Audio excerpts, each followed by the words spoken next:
Le 28 août, l'annonce provoque un séisme dans la classe politique britannique. Le Premier ministre suspend le Parlement du 9 septembre au 14 octobre, soit 2 semaines avant la date officielle du Brexit, le 31 octobre.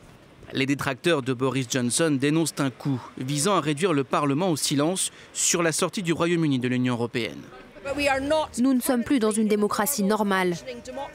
Nous sommes dans une démocratie différente, dans laquelle un Premier ministre sans majorité a suspendu le Parlement, parce que cela allait dans le sens de ses intérêts. Sur le plan judiciaire, plusieurs députés déposent un recours devant la Haute Cour d'Angleterre. Celle-ci rend un avis négatif au motif que la suspension du Parlement relève du politique et non de la justice.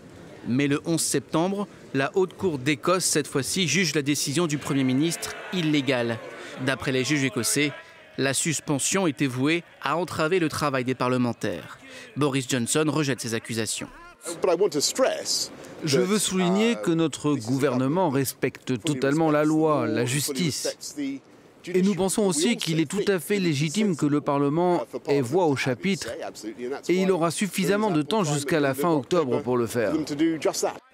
Quelle que soit la décision de la Cour suprême, le Premier ministre n'entend pas démissionner et ne s'interdit pas de suspendre à nouveau le Parlement.